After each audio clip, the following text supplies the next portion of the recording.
국민들께서 내신 세금을 다시 돌려드림으로써 국민들이 더 잘 설 수 있게 지원하는 일이 저희들의 일입니다. 국가를 바로 세우는 역할을 하도록 하겠습니다. 국정감사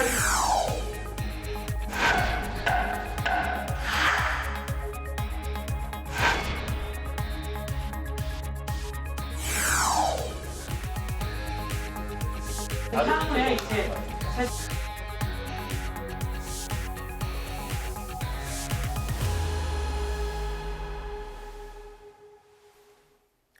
네, 이번 시간은 뉴스앤파워 인터뷰 코너입니다. 뉴스앤파워 인터뷰 연말연시를 맞아 틈틈이 국회 상임위원장과의 특별 대담 시간을 갖고 있는데요. 오늘은 국민의 안전과 국민의 행정, 그리고 선거까지 총괄하는 상임위, 국회 행정안전위원회 위원장이자 더불어민주당 선대위 총괄 상황실장을 맡고 계신 삼선의 중진 서영교 의원과 함께 관련 이야기 나눠보겠습니다. 의원님 반갑습니다. 반갑습니다. 예, 안녕하세요. 서영교입니다. 연말이 됐는데 지난 연초에 2월에 네. 이제 저희 프로그램에 그때도 저희 뉴스엔에 계절이었죠. 출연을 하셨습니다. 네. 연초에 뵙고 연말에 10개월 만에 뵀는데 그동안 네. 뭐 코로나 이 상황도 위중하고 한데 건강히 잘 지내셨죠? 예, 그렇습니다. 네. 작년에 뵙고 이렇게 뵙게 됐는데 제가 행정안전위원장이 되었고요. 네. 행정안전위원장이 돼서 국민을 위한 법안을 잘 통과시키겠습니다. 이렇게 하고 이제 여러분께 인사드렸었는데요. 어느덧 1년이 지났고 저희 행정안전위원회가 국회는 상임위원회가 꽃입니다. 상임위원장이 꽃이라고 합니다. 행정안전위원회를 비롯해서 상임위원회가 16개가 있습니다. 그런데 상임위가 꽃인데 꽃이 해야 될 역할은 법안을 통과시키는 겁니다. 네. 법안을 잘 많이 통과시켜서 빨리빨리 국민이 편안하게 할 수 있게 법을 통과시키는 건데요. 16개 상임위원회 중에 법안을 제일 많이 통과시킨 곳이 어디일까요? 행안위? 그렇습니다. 네. 1등 상임위원회가 어디일까요? 행안위. 행안위입니다. 네네. 행안위에는 여야 의원에서 23명이 있습니다. 그러니까 사실은 되게 갈등도 있을 수 있고 의견이 모아지기가 어려울 수도 있는데요. 네네. 거의 모든 법안을 만장일치로 통과시켜서 법안 통과는 1등, 그리고 가장 잘한 상임위원회 이렇게 말씀드릴 수 있을 것 같고요. 조금 전에 말씀하신 것처럼 코로나19가 있었는데 네. 어떻게 잘 지내셨습니까? 이런 말씀하셨는데요. 저희 행안위에서 코로나19 전 국민 재난지원금 방망이를 두들기는 곳입니다. 네. 제가 가기 직전에 전 국민 재난지원금 방망이를 직전 위원장님이 두들기셨고 저희가 이 전 국민 재난지원금 대한민국에서 처음으로 실시해봤던 정책이잖아요. 네. 전 국민에게 1인당 25만 원씩 드리고 4인 가족에게 100만 원씩 드려서 경제를 살리고 처음으로 오랜만에 소고기 먹어봤다. 우리 어머니 안경 맞춰드렸다. 건강검진했다라고 하는 그 미담이 나오게 하면서 그 코로나를 극복하게 했던 전국민 재난지원금. 그게 저희 행안위에서 지급하는 역할들을 했습니다. 그래서 네. 공무원 사회에서는 제일 잘한 적극 행정 중에 하나가 행안부가 했던 그 사업입니다. 네. 그렇게 했고요. 알겠습니다. 예, 그랬습니다. 목소리를 직접 들으니까 그동안 건강하게 대단히 잘 지내셨다는 거 네, 고맙습니다. 목소리로 네. 알 수 있었습니다. 네. 네네. 올 초에도 이와 같은 열정을 보여주셨었는데요. 행안위원장으로서 국민을 위해서 더 열심히 뛰겠다 이렇게 의지를 밝혀주셨었습니다. 그만큼 올해 행안위가 특히 주력했던 현안에 대해서 들어볼까 하는데 뭐 제주 4.3 특별법 개정안 통과는 그렇죠. 의미가 깊으니까 뒤에서 좀 자세히 네, 다뤄보도록 네, 하고 네. 좀 선거에 대해서 소개를 해주시죠. 행정안전위원회에서 우선 제일 먼저 했던 것은 아까 말씀드렸듯이 전국민 재난지원금 지급하게 하는 활동들이었습니다. 네. 그래서 부작용이 일어나지 않게 하는 것이 제일 중요했고요. 두 번째는 부동산 값이 많이 올랐습니다. 그래서 재산세에 대한 걱정들이 있었습니다. 재산세 많이 내야 되는데 근데 지금은 재산세 많이 내는 것에 대한 이야기가 아예 없습니다. 2% 종부세 내는 사람 중에 일부의 이야기만 있고요. 재산세 이야기가 없는데요. 저희 행정안전위원회에서 2번에 걸쳐서 법안을 개정했습니다. 한 번은 재산세 기준을 6억 원, 그리고 이번에는 9억 원, 공시지가가 9억 원 이하인 모든 주택은 재산세를 인하시켰습니다. 네. 그래서 혹시 되게 집이 얼마나 할까요? 매매가가 한 16억 원 정도 되는 집이 공시지가가 9억 원 정도입니다. 네. 그래서 대한민국의 거의 대다수가 9억 원 이하라고 생각하면 됩니다. 그렇죠. 공시지가. 네. 그래서 재산세 낮추는 일을 했고 법안을 통과시켰습니다. 네. 그랬더니 요즘 나오는 이야기가 부동산 값이 조금 떨어지고 있어 라고 하는 이야기가 나오고 안정화되고 있어 라고 하는 이야기가 나오는 겁니다. 그래서 재산세도 통과시켰고요. 그다음에 두 번째는 인구 소멸이 일어나고 있습니다. 지방은 더합니다. 그럼 지방의 인구 소멸이 일어나지 않게 하기 위해서는 기본적으로 국가에다 내는 세금 중에 뚝 띄어서 지방으로 보내줘야 됩니다. 저희가 재정분권이라고 합니다. 뚝 띄어서 지방에 돈 보내라고 한 법안을 통과시켰습니다. 그래서 네네. 지방의 재정분권, 그리고 요즘 경찰들이 자치경찰 이야기 많이 하시잖아요. 자치경찰제도 저희가 통과시켰고요. 73년 만에. 네. 한 가지 더. 네. 너무 많은데요. 혹시 빨간 날이 있습니다. 이번에 8.15가 공휴일인데요. 빨간 날하고 겹쳤어요. 네. 그러니까 공휴일하고 겹쳤어요. 네. 그래서 쉬지를 못하는 거였습니다. 네. 그런데 제가 대체 공휴일하고 공휴일? 겹치면 예, 예. 빨간 날이 공휴일하고 겹치면 다음 월요일을 대체 휴일로 하자. 예. 법안을 만들었고요. 통과를 시켰습니다. 그래서 올해 전부 다 쉴 쉬시게 수가 돼요. 있었는데요. 예. 빠질 수 네. 없는 성과죠. 정말 뭐 올해 네. 정말 많은 다 일들을 좋아하십니다. 연말 결산 때 네. 굉장히 좀 뿌듯하시겠습니다. 정말 많은 일을 네. 해내셔서 좀 아까 이제 그 재산세를 이제 낮췄다. 그래서 예. 재산세에 대해서 요새 뭐 말이 없습니다. 목소리들이 많이 이제 네. 들어갔다라고 말씀하셨는데 네. 그런 상황에서 이제 이재명 이제 그 대선 네. 후보께서는 네. 네. 양도세 중과 뭐 또 네. 다주택자 네. 과세 완화 예. 에 대한 또 이제 말씀을 하셨네요. 네. 거기에 대해서 이제 어떤 입장이신지 짧게 듣고 네. 그리고 이제 아까 제주 4.3 특별법 개정안 이야기를 했는데 예.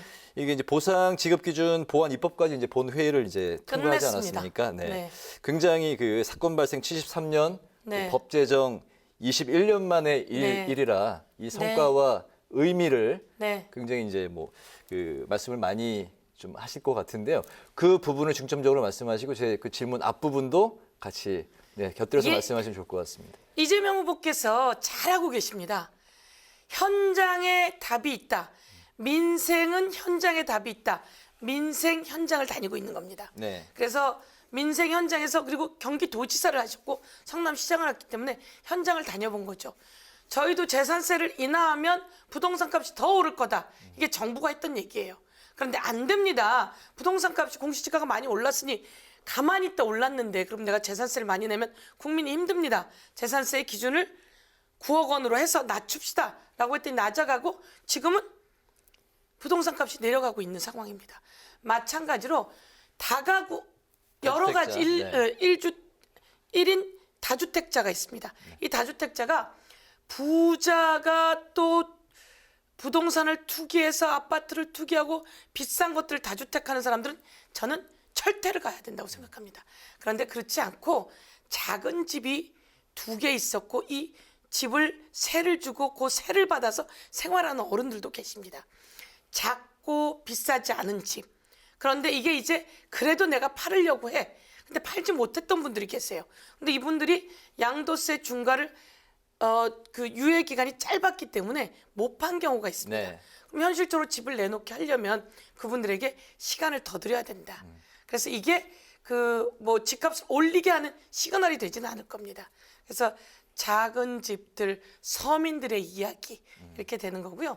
그다음에 투기하려고 했던 사람들도 이번 기회에 내놓게 하는 그런 계기가 되게 아마 가장 현실적이고 그리고 또 민생 현장에서 답을 구한 말씀이다라고 생각을 하고요. 이와 관련한 것을 저희 정책위원회하고 이야기했고 정부에도 두들겨 봤다 이렇게 말씀드릴 수 있을 것 같습니다. 네, 두 번째 질문 제주 4.3 특별법 개정안 성과와 의미 네, 들어볼까요? 제가 국회행정안전위원회 위원장인데요. 73년 전에 제주도에서 국가에서 경찰 뭐 이런 사람들에 의해서 일반 사람들이 총칼로 생명을 잃었습니다. 3만 명가량이 생명을 잃었습니다. 있을 수 없는 일이죠. 그래서 이게 만들어진 지 법 제정 21년 만에 저희가 2번에 걸쳐서 제가 행정안전위원장으로 있으면서 법을 통과시켰는데요. 이 보상을 하자라고 하는 법을 한번 통과시켰고요. 바로 며칠 전 본회의에서 보상을 1인당 8천에서 9천만 원 보상 기준도 만들고 이것을 연금 형식으로 네. 매년 얼마씩 나눠서 드리면서 국민에게 부담 주지 않는 형태로 합시다. 여야 만장일치로 통과시켜서 73년 만에 그 제주 민중들의 한을, 제주 국민들의 한을 다 풀어냈습니다. 그리고 저희가 4.3법만 통과시킨 게 아니고 이 와중에 여순법, 예전엔 여순 반란이라고 하지 않았습니까? 그래서 여순 사람들 그 피해를 입었던 사람들은 내가 그 가족이라는 이야기도 하지도 못했습니다. 외국으로 나가서 살아야 됐습니다. 그런데 이것도 마찬가지로 국가에 의해서 피해를 본 사건들입니다. 1만 명에 이른다고 합니다. 그래서 진실을 규명하자, 명예를 회복하자라고 하는 여순특별법도 통과를 시켰습니다. 네. 그러면 이제 제주 4.3 보상법에 근거해서 이 여순법도 그리고 앞으로 노글리도 그리고 거창 양민도 다 정리될 거다. 그리고 그 국민들의 가슴에 한을 풀어드리고 그리고 또 국가는 죄지었던 것을 이것으로 정리하는 계기가 될 것이다. 이렇게 말씀드릴 수 있을 것 같습니다. 알겠습니다. 네. 아주 큰 의미가 있는 성과인 네. 것 같은데요. 행안위 관련 주요 현안을 좀 더 짚어보자면 네. 경찰의 부실 대응 관련 문제가 최근 네. 도마 위에 올랐습니다. 위원장께서 발의하신 이 형사책임 감변 관련 개정안이 행안위는 통과를 했는데 네. 법사위 문턱에 걸린 상황이잖아요. 경찰에 면죄부를 줄 수 있다는 반론이 만만치가 않은 상황인데 네. 어떤 입장 갖고 계실까요? 정인이 사건이 있었어요. 경찰이 정인이 집에 들어가지 않았습니다. 들어가지 않고 정인이가 거기서 학대받다 세상을 떠나게 방치했습니다. 그 경찰 징계받았습니다. 강윤성 사건이 있었습니다. 전자발찌차고 자기 집에서 여성들을 살해했습니다. 경찰이 그 집에 들어가서 그 피해 현장에서 피해자를 구했어야 했는데 거기 또 안 들어갑니다. 층간소음으로 흉기 난동 사건이 있었습니다. 이때 경찰은 도망갔어요. 이런 경찰들은 파면당해야 되고 징계당해야 되고 경찰 역할을 못하게 해야 합니다. 그런데 이런 사건이 있으면서 이런 일이 있는 거죠. 필요한 테이저건도 쏴야지 되고 필요하면 그 집에 들어가야 되는데 들어가면 주거침입죄라고 하는 것에 걸릴 가능성이 있습니다. 테이저건을 쐈는데 과용이라고 하는 일에 걸릴 수도 있습니다. 주폭자가 난동을 피워서 가서 제압을 했는데 주폭자를 과잉 진압했다고 하는 경우도 있습니다. 그러니까 제일 중요한 건 잘못한 그 잘들은 처벌받아야 되고 징계받아야 되고 경찰 역할을 못하게 해야 됩니다. 그런데 그럼에도 불구하고 집에 들어가서 아이를 구해야 되고 집에 들어가서 가정폭력으로부터 피해자를 구해야지 되고 범인을 제압해야 되는데 그럴 때마다 범인을 과잉 진압했다. 주거 침입이다. 그리고 음주 운전자가 달려가면서 위험천만한 상황이 돼서 그 운전자를 쫓아갔는데 그 과정에서 사고가 일어났다. 그럼 이 사람들이 이 경찰들이요 형사처벌도 받아야 되고요. 그리고 민사소송까지 걸려야 됩니다. 그런데 그렇게 되면 형사처벌을 받아야 된다고 생각해서 이 나쁜 가해자들이 이 사람들을 소송을 걸게 됩니다. 그러니까 주춤주춤 하는 겁니다. 그래서 저희가 만든 법은 주춤주춤 하는 사람들은 처벌해. 대신 열심히 뛴 사람들은 처벌하거나 민사소송에 걸리지 않게 해줘. 그래서 저희가 형사처벌을 감면하거나 면제해주는 법안을 만든 겁니다. 네네. 열심히 안 하는 사람들은요 보호받고 열심히 하는 사람들은 고생합니다. 그래서 네네. 이것은 열심히 하는 사람들이 한해서 집회나 시위는 헌법에 보장된 기본권입니다. 백남기 선생님처럼 집회 시위에서 그렇게 진압하는 것은 예외로 하고 있는 상황입니다. 알겠습니다. 그래서 열심히 일한 살해 현장 네. 그렇죠. 열심히 일한 경찰들은 보호해 주는 게 원칙이다. 네, 네. 알겠습니다. 잘 그래서 법사위에서도 통과될 겁니다. 알겠습니다. 네. 잘 들었습니다. 그 다음 질문 드리겠습니다. 문상부 중앙선관위원 후보자 임명이 네. 아직 결정이 안 난 상황이잖아요. 네, 네. 국민의힘 당원으로 이제 활동했기 때문에 문 그렇습니다. 후보자의 정치적 중립성에 이제 의문을 제기한 상황인데 그 민주당 입장에서요. 여기 이제 야당은 대선 때까지 야당 추천 위원 임명을 막겠다는 전략이다. 또 이렇게 이제 반발하고 있는 상황입니다. 이 부분은 이제 어떻게 정리해 나가실 건가요? 우선 원래 문상부 후보자는 선관위의 사무총장도 하셨고요. 선관위에서 건 선관위원입니다. 상임위원도 하셨습니다. 되게 이게 장관급입니다. 그랬던 분이 당원 가입을 하면 안 된다는 걸 알고 있습니다. 이렇게 있다가 당원 가입을 하면 그만둬야 됩니다. 그런데 그 사이에 당원 가입을 했습니다. 그랬다가 다시 선관위원으로 오면 안 되는 거죠. 그래서 이분이 더 다른 역할을 하게 뒀으면 좋았을 것을 그 국민의힘에서 선관위원으로 추천했으니 더불어민주당에서 당연히 후보자 채택을 하지 않으려고 하겠죠. 네. 그래서 이 청문 보고서 채택이 되지 않게 됐습니다. 그러면 이게 여야가 합의해야 본회의에 올라가서 투표를 하거든요. 네. 그러면 청문 보고서 채택을 합의하지 않았으니 이 부분에 대해서는 좀 시간이 걸리게 되지 않을까 이런 생각을 합니다. 알겠습니다. 네. 그리고 이제 행안위가 21대 국회에서 꼭 처리해야 되겠다 하는 게 있다면 어떤 과제가 있을까요? 행안위원회에서 이제 꼭 해야 될 법 중에는 대선이 있습니다. 대통령 선거가 있는데 코로나가 있습니다. 미국에서, 독일에서, 베이징에서 투표를 하러 와야 됩니다. 재외 국민들이.